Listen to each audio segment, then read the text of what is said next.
Hello विद्यार्थी मित्रों, हूँ अजय परमार अपनी यूट्यूब चैनल दीपम ज्ञान क्रांति में आपનું हार्दिक स्वागत करूँ છું। मित्रों, आज हूँ તમારા માટે ધોરણ 11 કોમર્સનું જે સ્ટેટ એટલે કે આંકડાશાસ્ત્ર છે એનું ત્રીજું ચેપ્ટર મધ્યવર્તી સ્થિતિના માપો એના સ્વાધ્યાય 3.4નો દાખલા નંબર 5 અને 6 લઈને આવ્યો છું। આજે દાખલા નંબર 5 અને 6 છે એની અંદર તમારે મધ્યસ્થની ગણતરી કરવાની છે। શું કરવાની છે? મધ્યસ્થની ગણતરી એટલે કે એમ શોધવાનો છે। શું શોધવાનું છે? એમ શોધવાનું છે। તો ચાલો જોઈએ આપણે કે કઈ માહિતી આપી છે, વર્ગીકૃત છે, અવર્ગીકૃત છે કે કેવી માહિતી છે, એના આધારે આપણે મધ્યસ્થ શોધવાનો છે। તો જોઈએ દાખલા નંબર 5। એ દાખલા નંબર 5માં આપવામાં આવ્યું છે કે 100 વિદ્યાર્થીઓના એક સમૂહમાં મનોરંજન પાછળ માસિક ખર્ચની વિગતો નીચેના કોષ્ટકમાં દર્શાવેલી છે। આ ખર્ચનો મધ્યસ્થ શોધવાનો છે।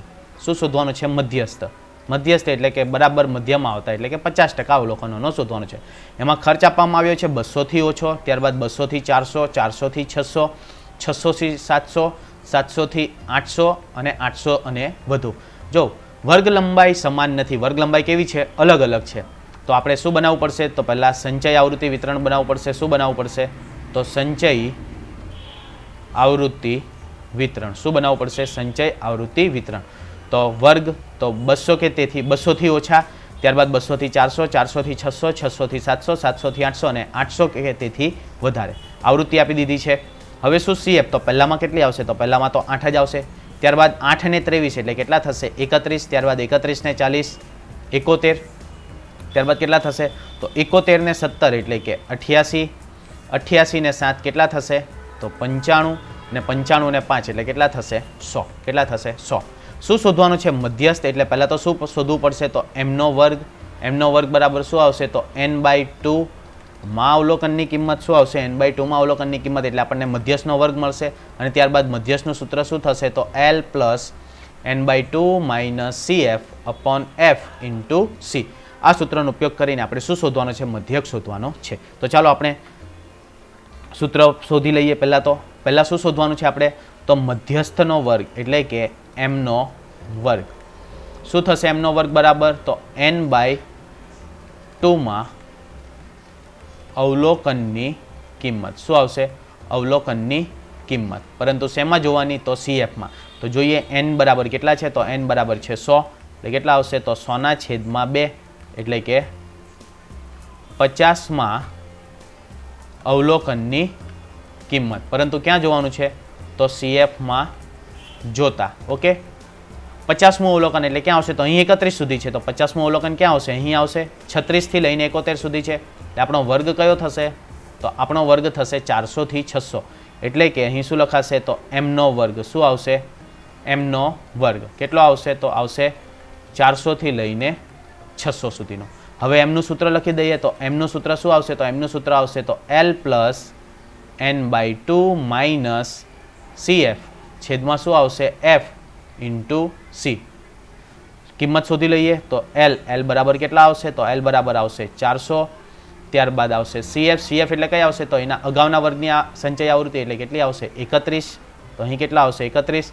F એટલે શું આવશે? તો જે વર્ગ છે એની આવૃત્તિ એટલે કે 40। F બરાબર કેટલા થશે? 40। અને C એટલે કે જે તે વર્ગની વર્ગ લંબાઈ તો કેટલા છે? 400 થી લઈને 600 એટલે વર્ગ લંબાઈ કેટલી થાય છે? 200। વર્ગ લંબાઈ કેટલી થાય છે? 200। હવે કિંમત મૂકી દઈએ તો L બરાબર કેટલા છે? તો L બરાબર છે 400 પ્લસ n/2 આપણે શોધ્યા કેટલા આવ્યા? તો n/2 આવ્યા આપણી પાસે 50। n/2 બરાબર કેટલા છે? તો n/2 બરાબર છે 50 કે 50 - CF બરાબર કેટલા છે? તો 31 એટલે કેટલા આવશે? 31 / F બરાબર કેટલા છે? 40 અને C બરાબર કેટલા છે? 200। C બરાબર કેટલા છે? 200 એ કેટલા આવશે? તો અહીં આવશે 400 પ્લસ 50 - 31 એટલે કેટલા આવશે? તો 19 × 200 અને છેદમાં કેટલા આવશે? તો છેદમાં આવશે 40 એટલે કેટલા આવશે? તો અહીંયા આવશે 400 પ્લસ આ ઉડી જશે એટલે કેટલા આવશે? તો અહીંયા આવશે 5। કેટલા આવશે? 5 એટલે કે 19 × 5 તો 19 × 5 કેટલા થશે? 95 એટલે અહીં કેટલા આવશે? તો અહીંયા આવશે 95 એટલે જવાબ કેટલો આવશે આપણો? 495। પરંતુ 495 શું છે? રૂપિયા। એટલે કે જે મધ્યસ્થ છે મધ્યસ્થની કિંમત કેટલી થશે? તો 495 રૂપિયા। કેટલી થશે? 495 રૂપિયા। ક્લિયર મિત્રો? એકદમ સહેલું છે। શું યાદ રાખવાનું છે? તો જો વર્ગ આપ્યો હોય તો વર્ગ શોધીને પછી આ સૂત્ર મૂકવાનું, અને જો વર્ગ ન હોય તો શું આવશે? તો n+1/2 માં અવલોકનની કિંમત, અને એનો જે x આવતો હોય એ તમારો શું થશે? તો મધ્યસ્થ કહેવામાં આવશે। ક્લિયર? ચાલો આગળ વધીએ। સ્વાધ્યાયનો છેલ્લો દાખલો એટલે કે 10મા નંબરનો દાખલો। શું કહેવામાં આવ્યું છે સ્વાધ્યાયના દાખલામાં? તો સ્વાધ્યાયના દાખલામાં કહેવામાં આવ્યું છે આપણને કે નીચેની માહિતી એક હોસ્પિટલમાં દાખલ થયેલા 30 દર્દીઓના હોસ્પિટલમાં રોકાણના દિવસો નોંધે છે. એટલે કે આપણને અવર્ગીકૃત માહિતી આપી દેવામાં આવી છે, એના આધારે રોકાણનો મધ્યસ્થ શોધવાનો છે. આ ઉપરાંત આ માહિતીને પ્રથમ વર્ગ 1 થી 3 હોય તેવા સમાન વર્ગ લંબાઈના વર્ગો ધરાવતા સતત આવૃત્તિ વિતરણ, પરંતુ કેવું અનિવારકમાં ફેરવવાનું છે અને આવૃત્તિ વિતરણ પરથી મધ્યક શોધી અગાઉના જવાબ સાથે સરખાવવાનું છે. એટલે 2 વાર મધ્યસ્થ શોધવાનું છે. શું કરવાનું છે? 2 વાર મધ્યસ્થ શોધવાનું છે. એકવાર આ જે માહિતી છે એના આધારે અને બીજી વાર આ જે માહિતી છે એને વર્ગમાં ફેરવીને શું કરવાની છે? તો વર્ગમાં ફેરવીને પછી એની સમાન વર્ગ લંબાઈ વાળું સતત આવૃત્તિ વિતરણ બનાવીને પછી આપણે એનો મધ્યસ્થ શોધવાનો છે. તો પહેલાં તો અવર્ગીકૃત માહિતી હોય તો એને શું કરવાની? તો એને ચડતા ક્રમમાં ગોઠવી દેવાની. એટલે કે ચડતા ક્રમમાં ગોઠવતા શું કરી દેવાની છે? પહેલાં તો ચડતા ક્રમમાં ગોઠવી દેવાની છે. ચડતા ક્રમમાં એટલે કે પહેલાં તો 1 આવશે, તો 1 કેટલી વાર છે? તો 1, ત્યારબાદ 2, ત્યારબાદ 3 અને ત્યારબાદ 4. એટલે શું આવશે? તો 4 વાર 1 લખાશે. તો અહીં હું લખી દઉં છું, તો 1, 2, 3 અને 4. ત્યારબાદ શું આવશે? 2 કેટલી વાર છે? 1, ત્યારબાદ 2, ત્યારબાદ 3 અને 4. એટલે 2 પણ કેટલી વાર છે? 4 વાર છે. તો 2, 2, 2 અને 2. 30 છે એટલે આપણે 10 10 ના 3 બનાવી દઈએ. ત્યારબાદ 3 આવશે એટલે કે 1, 2, 3, 4 અને 5 વાર છે.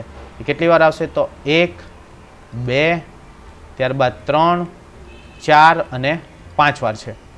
ત્યારબાદ 4 કેટલી વાર છે? તો 1, 2, 3 અને 4 વાર છે. તો અહીં કેટલા આવશે? તો અહીં આવશે 1, 2, 3 અને 4 વાર છે.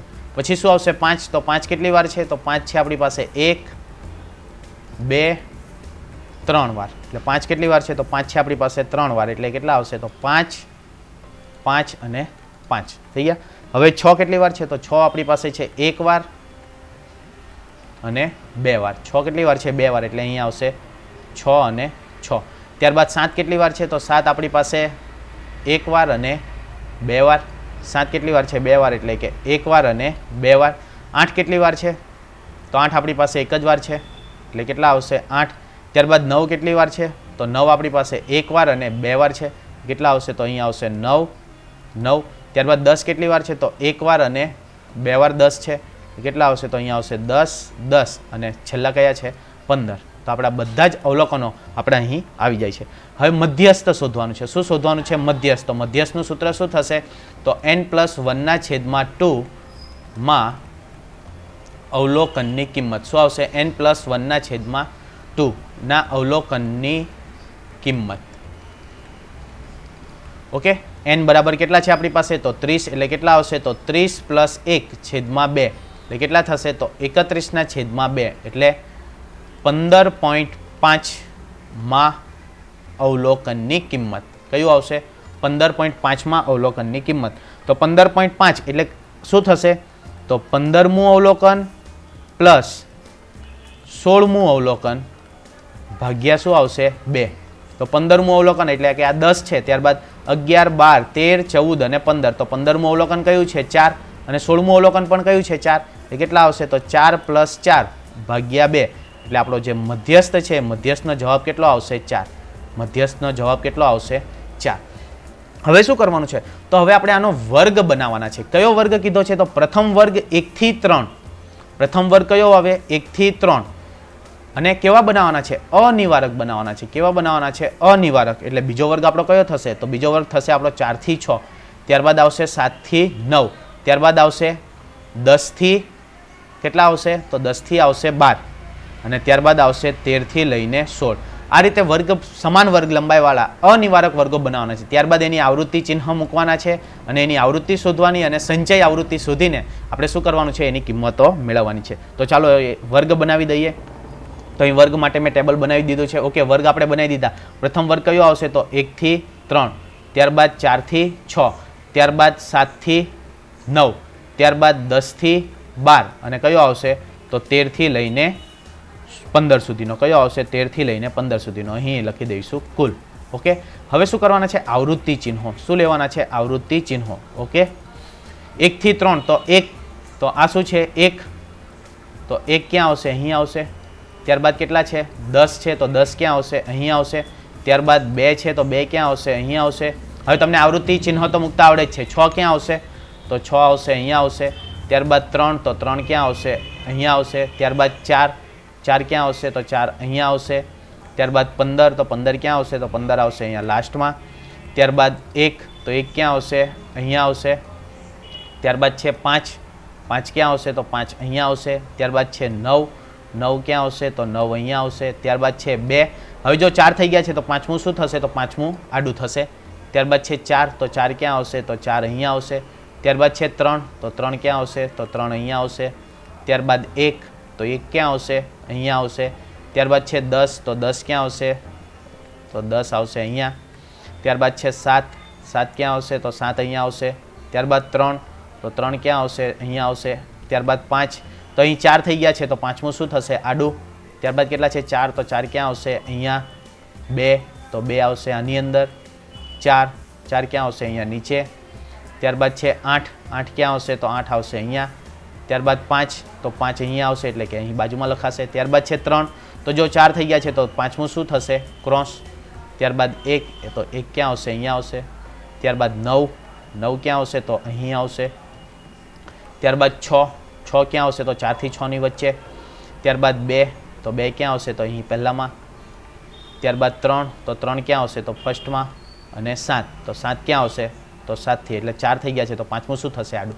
આવૃત્તિ કેટલી છે? તો 5, 10, 11, 12 અને 13, એટલે કે આની આવૃત્તિ કેટલી થશે? 13. 5 ને 4, 9, અહીં કેટલા છે? 5, અહીં કેટલા છે? 2 અને લાસ્ટમાં કેટલા છે? 1, એટલે કુલ n બરાબર કેટલા થશે?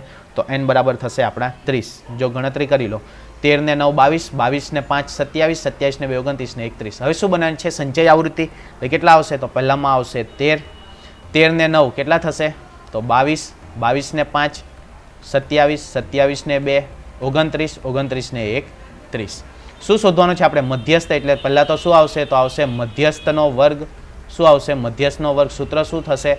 તો n/2 માં અવલોકનની કિંમત. શું આવશે? n/2 માં અવલોકનની કિંમત. પરંતુ શેમાં જોવાનું છે? CFમાં. જ્યાં n બરાબર કેટલા છે? 30. એ કેટલા લખાશે? તો 30/2 માં અવલોકનની કિંમત. એટલે કેટલા આવશે? તો 15 માં અવલોકનની કિંમત. પરંતુ શેમાં જોવાનું છે? તો CFમાં જોતા. શેમાં જોવાનું છે? તો CFમાં જોતા. ઓકે, 15 ક્યાં આવશે? તો અહીં 13 સુધી છે તો 15 ક્યાં આવશે? આમાં આવશે. તો આપણો વર્ગ કયો થશે? તો 4 થી લઈને 6 સુધીનો કયો વર્ગ થશે? તો mનો વર્ગ. mનો વર્ગ કયો આવશે? તો mનો વર્ગ આવશે 4 થી લઈને 6 સુધીનો. હવે અનિવારક છે એટલે કે L બરાબર કેટલા થશે? તો L બરાબર થશે 3.5. ત્યારબાદ CF, તો CF એટલે કે એની અગાઉના વર્ગની સંચય આવૃત્તિ કેટલી છે? તો એ આવશે 13. ત્યારબાદ F એટલે કે જે તે વર્ગની આવૃત્તિ એ કેટલી આવશે? 9. અને C એટલે કે વર્ગ લંબાઈ, તો વર્ગ લંબાઈ કેટલી આવશે? તો વર્ગ લંબાઈ આવશે 3. વર્ગ લંબાઈ કેટલી આવશે? 3. તો આનો ઉપયોગ કરીને આપણે માહિતી, આ સૂત્ર મૂકીને જવાબ લાવવાનો છે. તો ચાલો જોઈએ સૂત્ર શું આવશે. તો સૂત્ર આવશે આપણું, પહેલાં તો લખી દઈએ આપણે. તો L બરાબર કેટલા છે? તો L બરાબર છે 3.5. ત્યારબાદ CF, તો CF આપણી પાસે કેટલા હતા? તો CF આપણી પાસે હતા 13. ત્યારબાદ F, તો F બરાબર કેટલા હતા? 9. અને C બરાબર કેટલા હતા? 3. ઓકે, એમનું સૂત્ર શું છે? તો m બરાબર L plus n/2 minus CF upon F into C. Okay, L બરાબર કેટલા છે? તો L બરાબર આવશે 3.5. n/2 આપણે શોધી લીધા હતા. કેટલા આવ્યા હતા? 15. એટલે અહીં કેટલા આવશે? 15 માઇનસ 13. F બરાબર કેટલા છે? 9. અને C બરાબર કેટલા છે? 3. ઓકે, કેટલા આવશે? તો 3.5 પ્લસ 15 માઇનસ 13 એટલે કેટલા થશે? 2 ગુણ્યા 3 અને છેદમાં કેટલા આવશે? 9.